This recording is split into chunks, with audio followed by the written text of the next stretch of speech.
মন কেমনের বৃষ্টি পর্ব সংখ্যা 28। লেখনীতে পুষ্পিতা প্রিমা। বাসায় একসাথে রিপ ঈশা দুজন ফিরল। ঈশা তখন হাঁপানো অবস্থায় বুকে হাত দিয়ে চোখ বন্ধ করে শ্বাস নিল। চোখ খোলার আগে পরি শান্ত স্বরে গলা উঁচিয়ে আদের কণ্ঠে ডাকলো, ঈশা। রিপের কোলে তখন পরি। পরি তাকালো রিপের মুখের দিকে। পিপি তার দিকে তাকাচ্ছে না কেন? ঈশা হাঁপাতে হাঁপাতে অনেক সময় পার হওয়ার পর চোখ তুলে দেখলো রিপকে।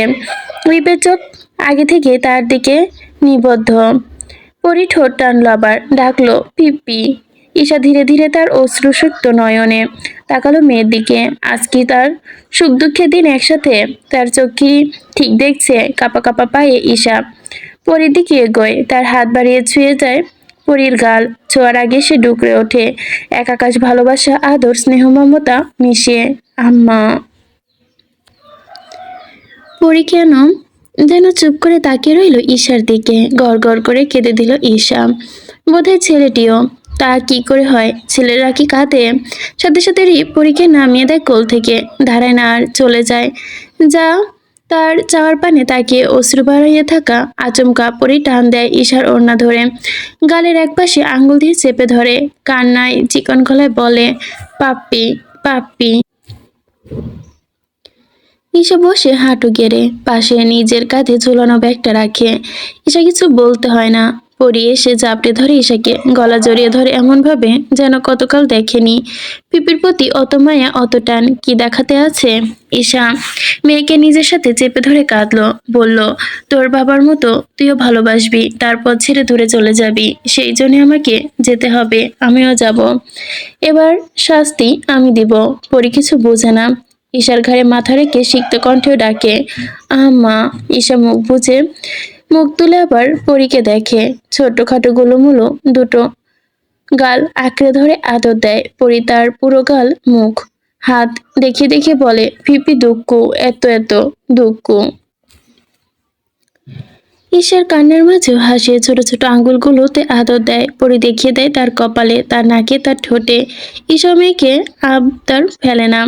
মেয়ে তো বেশি কিছু চাইছে না। মাঝরাতে ঘুম থেকে উঠে তার ঘুম নষ্ট করছে না। তার অসুস্থতার সময় কোলে নিয়ে তো তার বসে থাকতে হয় না, গোসল করাতে হয় না, খাওয়ানোর মতো ঝামেলা পোহাতে হয় না।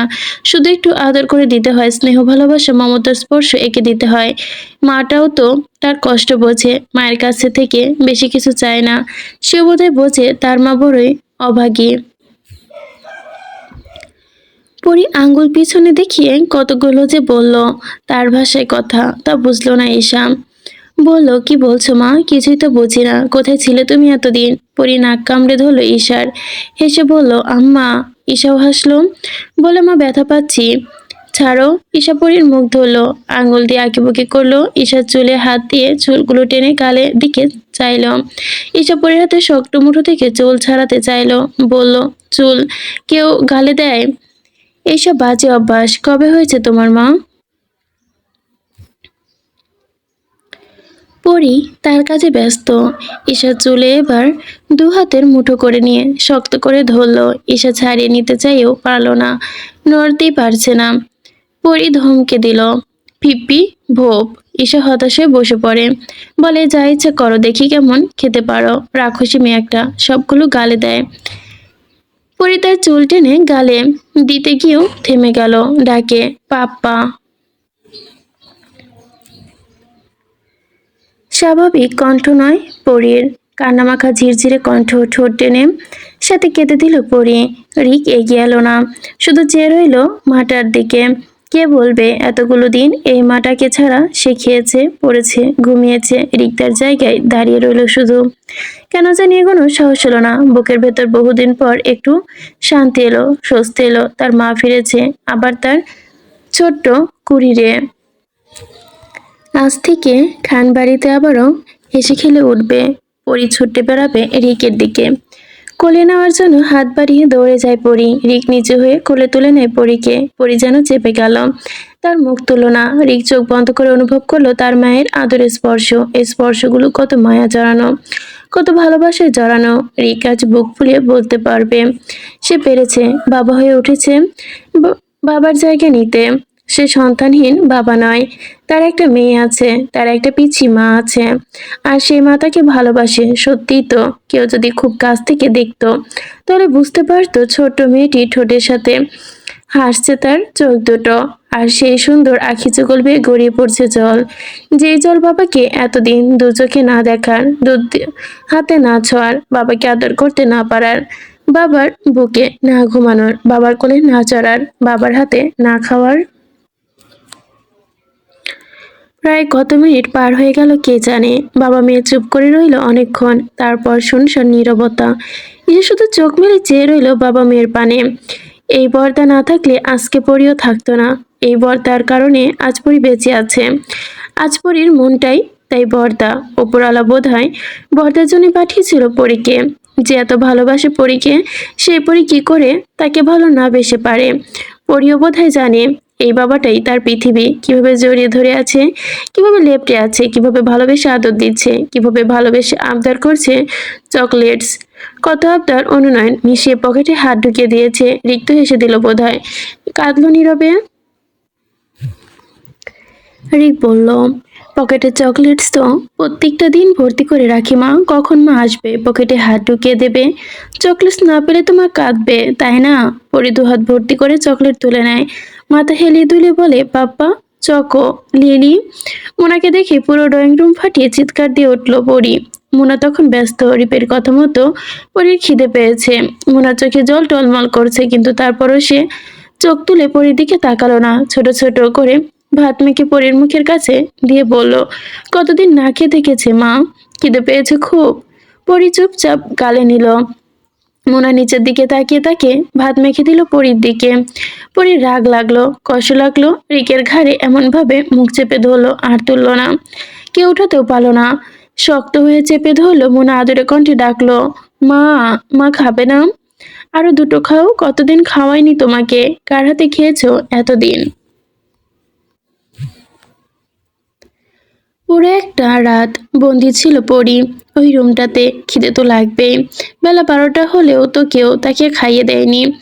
শেষ মেলা জামাল খাওয়াতে নিয়ে গেল, ওই খাওয়া হয়ে ওঠেনি। পরি ঢকঢক করে মুনার হাতের পানি খেলো, সামনের দিকটায় পানি পড়ে ভিজে গেল। পরি মুনার দিকে তাকালো না, হিচকি তুলে কেঁদে রিককে জড়িয়ে ধরলো। মিন্নি মিন্নি করে মাম্মা মাম্মা করে তাকে কোলে নিতে মাম্মা তাকে কোলে নিচ্ছে না। রিক শুনলো, কিন্তু বাকি কেউ শুনলো না। মোনা চেয়ে রইল রিকের দিকে। কোলে নিতেও আর দেওয়ার নাম নেই, আর ও তো কোলে নিতে ইচ্ছে হয়, আদর করতে ইচ্ছে করে। মোনা চোখ নামিয়ে চলে যাওয়ার জন্য পা বাড়ালো। রিক চাপা স্বরে ডাকলো, মোনা পরীকে নেবে না?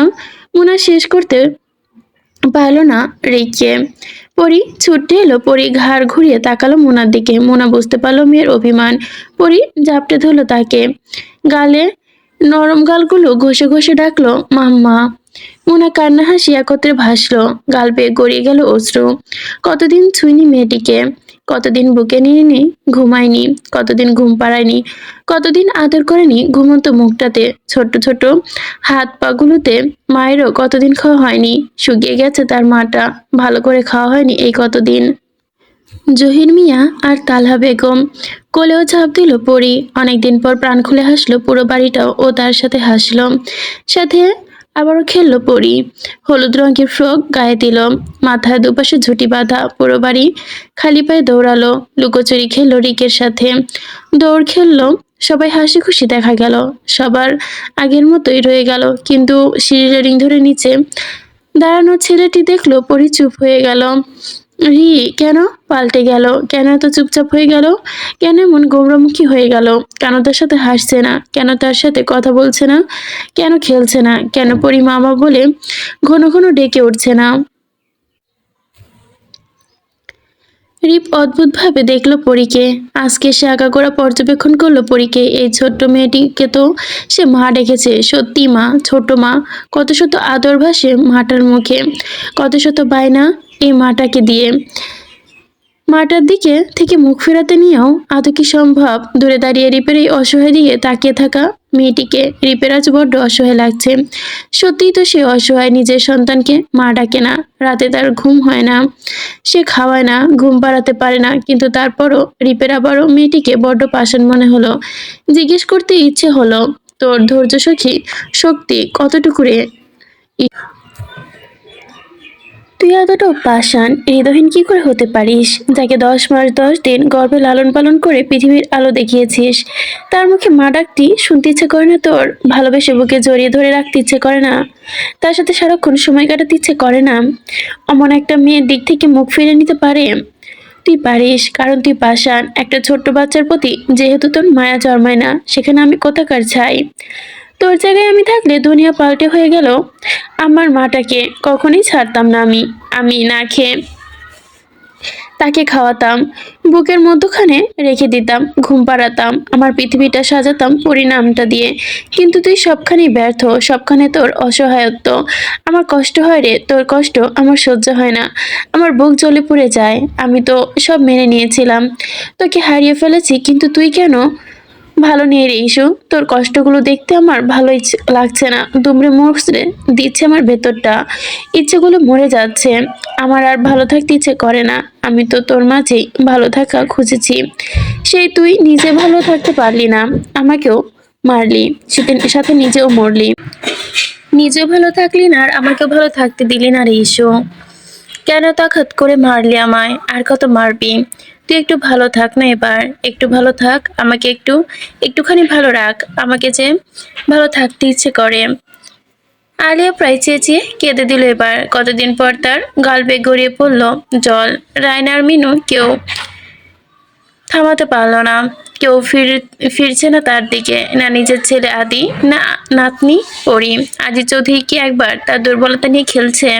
কোথায় রেখেছে পরীকে? সময় পার হলো অনেকক্ষণ। মাথা নিচে করে বাড়িতে পা রাখলো আজিজ চৌধুরী। বলল, লিয়া, আমি জামালের হাতে দিয়েছিলাম অদিশাকে, তাকে পেলাম না ওই ফ্ল্যাটে, সাথে অদিশাকেও। আলিয়া হাউমাউ করে কেঁদে উঠল, বলল, দূর হ আমার সামনে থেকে। কাল রাত থেকে অদিশা কিছু খায়নি, তার তো এতক্ষণে খিদে পেয়ে যাওয়ার কথা। আমি ভেবেছিলাম এখনো আসলে নিজের হাতে খাওয়াবো। একটা বাচ্চা মেয়েকে তুমি না খাইয়ে রেখেছ আজিজ। আজি চৌধুরী নতবন দাঁড়িয়ে রইল। সত্যি তো অদিশা আদির মেয়ে, এত বড় ভুল সে কি করে করলো? এখন কোথায় অদিশা, কার কাছে? আজি চৌধুরীর মাথায় চোরা বুদ্ধি খেলে গেল। আলিয়া সামনাসামনি বলল, লিয়া, আদি ইমির বিয়ে তো কাল পরশু, ডেট ভুলে গেছো? আমির বাসা অলরেডি তার চাচুরা এসে গেছে, ডক্টর ইমদাদের দেখা পেলাম আজ। বিয়েটা হয়ে যাক, এসব বাদ দাও। আলিয়া চুপ হয়ে গেল। বিয়ে হয়ে যাবে মানে কি? কি করে? আদির মেয়ের সাথে আদির মেয়ে আছে আজিজ, আর অদূরে মিষ্টি একটা মেয়ে। এই দেখো, এখন বোধহয় তার গায়ে মিষ্টি সুবাস লেগে আছে আমার গায়ে। দেখো, তার নরম হাতের স্পর্শ লেগে আছে আমার গায়ে। আমি কি করে তাকে ভুলবো? সে কখনো ভোলার মতো নয় আজিজ। তার মায়ের সাথে অন্যায় হয়েছে, তার সাথে কি করে এমন অন্যায় হতে দেই আমরা? আমি তাকে চাই আজিজ, তাকে চাই।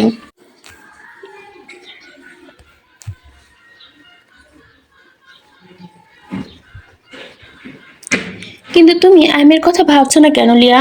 আমি আদিকে ভালোবাসে, আইমের মন ভেঙে যাবে। আর ওই মেয়েকে আমি আমার নিজের বউয়ের ছেলের বউ ভাবতে ইচ্ছে করে না। বংশহীন মেয়ে, জাতপাত ঠিক নেই, আমি ওই মেয়েকে মানতে পারবো না। আদির জন্য ইমি বেস্ট। আলিয়া ঢোক গেলে রিনলেন, সংসার কি তুমি করবে আজিজ? শুধু ইমিকে ভাবছো কেন? আমরা যাকে বেস্ট বলছি আদির কাছে তো তা নাও হতে পারে। আদি বোধহয় ওই মেয়েটাকেই ভালোবাসতো, যার কথা আমাকে কয়েকবার বলেছিল। ইনিয়ে বিনিয়ে কথার চলে তার কথার মর্ম এই দাঁড়ায়, মেয়েটিকে তার ভালো লাগে, শুধু ভালো না, খুব খুব খুব করে ভালোবাসে। আর এই ভালো লাগার আড়ালে ভালোবাসা ছিল, যা আইমি নামক শব্দটির সাথে আদি ঢেকে রেখেছে। নিজের মন কি চায় তা আদি বুঝতে পারছে না। তুমি একবার ভাবো একটা অপরিচিত মানুষের কথা, তুমি একটিবার ভাবো একটা অপরিচিত মেয়ের কথা কেন আদি বারবার ঘুরে ফিরে আমাকে আর রায়নাকে বলবে, যেখানে অলরেডি আমি আছে তার জীবনে। আর এই অভিযোগগুলো কেন শুধু বৃষ্টিকে ঘিরেই হয়? একটা অচেনা অপরিচিত মেয়ে, তাকে দিয়ে তার কি দরকার? তার উপর কেন তার রাগ লাগবে, যে মেয়ের সাথে তার কোনোদিন দুদণ্ড কথা হয়নি, নাম পর্যন্ত জানে না। আদি সত্যি তাকে বাসে। আমরা বুঝিনি আজিজ, আমরা বুঝিনি।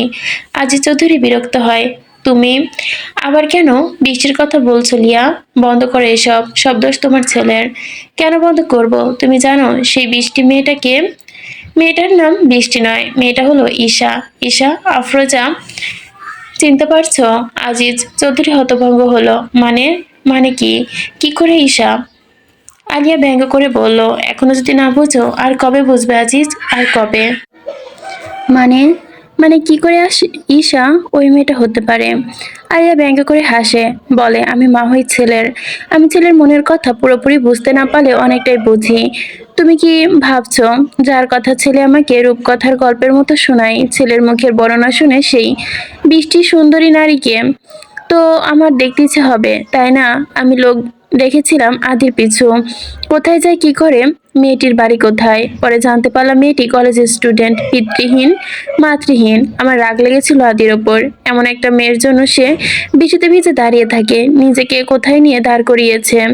আদি এমন একটা মেয়ের কথা সে আমাকে বলে। আমি সরাসরি আদিকে জিজ্ঞেস করলাম, তুমি তাকে পছন্দ করো আদি? আদি সেদিন শান্ত হয়ে আমার দিকে তাকিয়ে থাকে, বলে, অত কঠিন প্রশ্ন জিজ্ঞেস করতে নেই মা। আমি রেগে থাকলাম আদির ওপর। আমি যখন শুনতে চাইতাম তার কথা, তখনই রায়না এসে এসব বলতো। রায়নাকে শোনাই তার কথা। আমি ততদিনে সে বুঝতে পেরেছি যে আদি ভালোবেসে ফেলেছে ওই মেয়েটিকে। কিন্তু বুঝতে পেরেছিলাম না আদি ইমিকেও বলতো মাঝে মাঝে। ইমির মুখ থেকে যখন শুনি আমি এসব কথা, তখন আদিকে বারণ করে দিলাম এসব যাতে তাকে না বলে। নিজেও বারণ করলাম যাতে মেয়েটির সাথে বা তার তীরসীমানায় দেখা না করে। সে যাতে মেয়েটির থেকে দূরে থাকে, মেয়েটির কথা কাউকে না বলে, বৃষ্টি নামটা উচ্চারণই না করে। এইভাবে ধীরে ধীরে আদি ছুটে গেল আমার কাছ থেকে। আমার সাথে আর ভালোভাবে কথা বলতো না, না আমার পাশে বসতো, না আমার হাতে খেত। শান্ত হাসি খুশি আদি খিটখিটে মেজাজের হয়ে গেল। সময় দেখাতে লাগলো, তোমার সাথে কিসের কথা মা? তুমি বারণ করেছো তোমার সাথে কথা বলতে, তাই আমি কথা বলি না। আমি চাপিয়ে দেই আদির মাথায় একটা কথা, এমনি তার জীবন সঙ্গী, অন্য কেউ হতে পারে না। ভালোভাবে প্রশ্রয় দেই না আদিকে। বৃষ্টি কখনোই তোমার হওয়ার নয় আদি, অন্য কাউকে ভালোবাসে, তোমার নয়। এই অন্য কাউকে ভালোবাসে কথাটা বোধহয় আদি সহ্য করতে পারেনি। সারাদিন ফিরল না বাড়িতে, আমির ফোন তুলল না। যেদিন আমি আদিকে আর খুঁজে পাইনি, তার টলমলের চোখ দেখার সুযোগ আমার হয়নি। মাঝরাতে উল্টোপাল্টা গাড়ি চালিয়ে গাড়ি ফেলে দেয় খাদে, নিজেকে ক্ষতবিক্ষত করলো আর বৃষ্টির ওপর অভিমান করলো। আমি হয়তো সেদিন বুঝে উঠতে পারিনি আদির ভালোবাসার পরিমাণ। আমার অভিমানের পাল্লা ভারী, তার ওপর নয় মিষ্টির ওপর। যে অভিমান করার কথা ছিল আমার নিজের ওপর। আমার আদি অ্যাক্সিডেন্ট করলো, আর তার কারণ ছিলাম আমি। তারপর না বুঝার ভান ধরলাম। আদির জীবন কারোর জন্য থেমে থাকে না। কিন্তু আদি চোখ মেলে তাকাতেই ডক্টর জানালো আদির সব স্মৃতি ড্যামেজ হয়ে গেছে, হোম ক্যাপন্স ক্ষতিবিক্ষত, কোনো মতেই প্রাণে বেঁচে আছে। আদি চিনতে পারলো না আমায়, চিনতে পারলো না তোমায়, আইমিকেও, যাকে সে বৃষ্টির ওপর অভিমান করে বেড়ালো। ভালোবাসি ভালোবাসি সবাইকে ভুলে গেল। পাগলের মতো আচরণ করতে লাগলো, জিনিসপত্র ভাঙচুর করতে লাগলো। আদরের ছেলের এমন পরিণতি আমি চাইনি। আমি তার ভালোই চেয়েছিলাম, কিন্তু আমার চাওয়ার জন্য কাল হয়ে উঠলো। আমি দিশেহারা হয়ে পড়লাম। মানসিক হাসপাতালে রাখার জন্য আমার মন সায় দিচ্ছিল না। আমি সিদ্ধান্ত নিলাম আদিকে বাড়িতে রেখে ট্রিটমেন্ট দিব। নার্স লেগেছিলে তুমি, কিন্তু কিছুই হলো না। আদি কারো কথা হজম করলো না। ডক্টর শুধু একটি কথাই বলেছিল, আদি শান্ত করতে হবে, মানসিক শান্তি দরকার, হাসি খুশি রাখতে হবে, খাবার সাথে সাথে সবকিছু ঠিক রাখতে হবে, ওষুধ ঠিক মতো হতে হবে। তা দেখাশোনা করার জন্য এমন কাউকে রাখা দরকার যার সাথে আদি সহজে মিশতে পারবে। শুধু আদি তার কথাই মানবে, অন্য কারো নয়। আর আমার এমন কাউকে প্রয়োজন ছিল যে নিজের সবটা দিয়ে আদিকে আগলে রাখবে, আদির যত্ন নিবে, আদির হাসি খুশি রাখবে। আদি আর কাউকে আমি আর কাউকে দেখলাম না। যে আদির এত বড় অ্যাক্সিডেন্টের জন্য দায়ী আমি তাকেই আদি দেখাশোনা করার জন্য রাখলাম। তোমাকে তার কথা জানালাম, কিন্তু সত্যটা বলিনি। তুমি জিজ্ঞেস করেছিলে মেয়েটার খোঁজ আমি কোথায় পেয়েছিলাম। আমি সেদিন তোমাকে মিথ্যা বলেছি। সিদ্ধান্ত তো নিলাম, কিন্তু বাদ সাধলো ঈশার মামা মামি। একটা পাগল ছেলে দেখাশোনা করার জন্য তার ভাগ্নিকে তারা টাকার বিনিময় দিতেও রাজি না। তারা মুখের ওপর বলে দিল আমাদের ভাগ্যিস ভাগ্নি নার্স না যে পাগল ছেলে দেখাশোনা করবে। আমি হতাশ হলাম। আমাকে দেখেছিল ঈশা অমন মুখে বেরিয়ে আসতে। সেদিন তার নিষ্পাপ চেহারাটা দেখে আমার গা জ্বলে গিয়েছিল। সবকিছুর জন্য দায়ী ওই মেয়ে। সে কি জানে?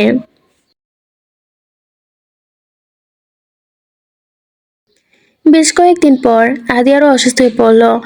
আমি আবারও দিশেহারা হয়ে পড়লাম। আমি বলল, কোনোভাবে স্বাভাবিক করে তুলতে হবে। তারপর ডক্টর মেহতাব তার কাছে নিয়ে যাই। কিন্তু আদি স্বাভাবিক করতে তো কাউকে লাগবেই। যখন তুমি আমাকে কোনো পথ খুঁজে পেলাম না, তখন ঈশা নিজেই রাজি হল আদির কাছে আসতে। তবে দাসী হয়ে নাই, স্ত্রী হয়ে। যদিও বিয়ের কথা আমি বলেছি তোমার অজান্তে। আমি ভয়ে ভয়ে ছিলাম যদি ঈশার সাথে দুর্ব্যবহার করে আদি। সেটা দেখার জন্য আমি আদির রুমে ছুঁড়ে ফেলে দিলাম ঈশার একটি ছবির ফ্রেম। 2-3 দিন পর দেখা গেল আদি সেটা তুললো না, দেখলো না।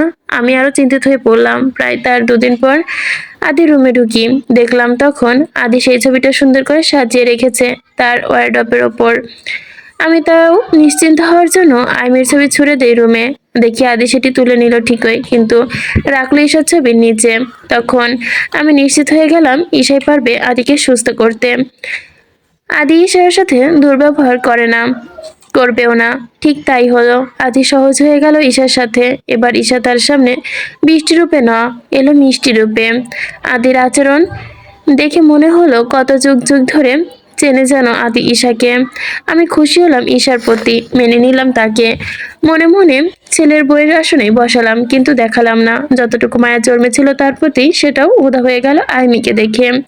আদির প্রতি আইমির ভালোবাসা দেখে আইমির সাথে যে অন্যায় হচ্ছে, কিন্তু তারপরও আমি কিছু বললাম না।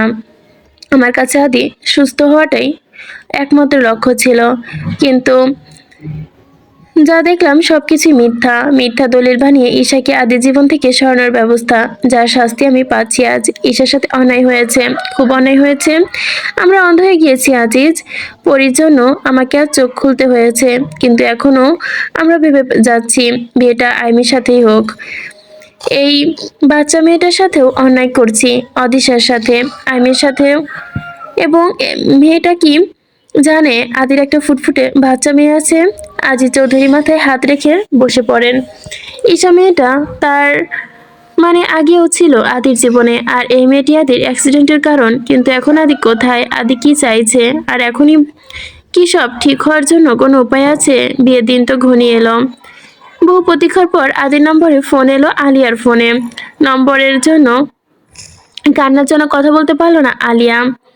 আদি যে একটি রাজকন্যা আছে সেই সংবাদটা দিতেও পারলো না। আদি কিছু শুনলো না, কিছু বললো না। আলিয়া ডেকে উঠলো, আদি আব্বা আমারে তুমি আদি আব্বা আমার, তুমি ফিরে এসো, তোমার সাথে অনেক কথা আছে। আদি তার মুখের জবাব দিল, আদি মারা গেছে মৃত। 2 বছর আগে আদি মারা গেছে। এখন শুধু মাথার ভেতর একটা কথা গেঁথে নিন, মিসেস চৌধুরী, আপনাদের ছোট ছেলে বলতে কিচ্ছু নেই, কিচ্ছু না। আর আজিজ চৌধুরীর তো বা কথাই। আজিজ চৌধুরীর সাথে বোঝাপড়া বাকি আমার এখনো অনেক। সামান্যতম লজ্জা থাকলে আমার সামনে এসে দাঁড়াতে বলবেন। আলিয়া চুপচাপ শোনে আদির কথা। যদি জানতে পারতো অদিশা নিখোঁজ, তাহলে কি করবে আদি? অদিশা এখন কোথায়? নীরবে হাতের চুড়িগুলো দেখে ঈশা খিলখিল করে হাসলো, বলল, চুড়িগুলোতে ভাগ বসিয়ে দিয়েছিস? রিবদা কার জন্য না কার জন্য কিনলো? পরি পরীকে দেখে বোধহয় চুরি ছুঁড়ে ফেলে দিয়েছে। নীরা ভেঙচি কাটলো, বলল, সর, আমার জিনিস আমি নিলাম, কার জন্য কেন কিনবে? আমার জন্য কিনেছে। নিজের কথা বলে বলে নিজের দাঁত বের করে হাসলো নীরা। ঈশা চিমটি দিল তাকে, বলল, আমার ভাই একটা রাজপুত্র, তার জন্য রাজকন্যা চাই। নীরা হাসতে হাসতে গড়িয়ে বলল, আমি রাজকন্যা, তোর সামনে দাঁড়িয়ে আছি, দেখতে পাচ্ছিস না? অ্যাডভোকেট সাহেব এবার প্রেমের চালে আটকে ফেলবো, দেখিস। এই কাঠখট্টর তোর ভাই আর কিভাবে তার হু। ঈশা হাসলো। হাসতে হাসতে চোখ গেল কলেজ গেটের ওপাশে। ঈশা চমকে দাঁড়ালো। আদি ভেবেছে ঈশা এখনো বের হয়নি কেন, তাই হাতের কবজিতে থাকা হাতের ঘড়ির দিকে তাকালো। তাকাতেই অপেক্ষা করতে লাগলো কলেজ গেটের সামনে। মাত্রই গাড়ি থেকে নামলো, সরাসরি খানবাড়ি যেতেই তার অস্বস্তি।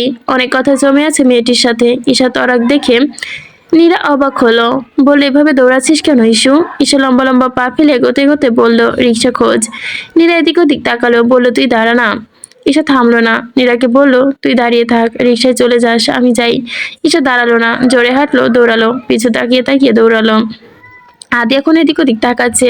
ঈশা মুখ ঢেকে নিল ওড়না দিয়ে, ভয় নিয়ে দৌড়াতে ভয়ঙ্কর বিপদের সম্মুখীন হলো। একটা গাড়ি সামনাসামনি এসে পড়লো, ছিটকে পড়লো দূরে, ভাগ্যিস তাড়াতাড়ি সরে গিয়েছিল। ড্রাইভার বেরিয়ে এলো গাড়ি থেকে, বলল, চোখে দেখতে পান না? গাড়ির ভেতরে লোকটি কাজ নামালো, ড্রাইভারকে থমকাতে বলল। ঈশা হাঁপাতে হাঁপাতে বলল, দুঃখিত, আমি দেখতে পাইনি। গাড়িটির ওপর হাতে ভর দিয়ে দম নিল, এদিক ওদিক তাকালো। গাড়ির ভেতর লোকটি পানির বোতল এগিয়ে দিল।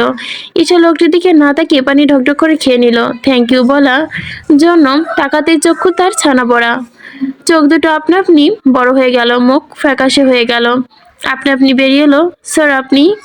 গাড়ির ভেতর লোকটি হাসলো তার কথায়। বেশ কিছুক্ষণ চেয়ে রইল ঈশার দিকে, তারপর ধীর সুস্থে বলল, পাগল ডাক্তারকে সুস্থ করার জন্য মেয়েটি আজ কেন পাগলের মতো দৌড়াচ্ছে? ঈশা চুপ থাকলো, চোখে টলমলে জল নিয়ে হাসলো, কিছু বলল না। লোকটি বলল, কেমন আছো মিষ্টি? ডক্টর ভালো আছে তোমার? আর তোমার বাচ্চা কেমন আছে? কেমন আছে প্রিন্সেস?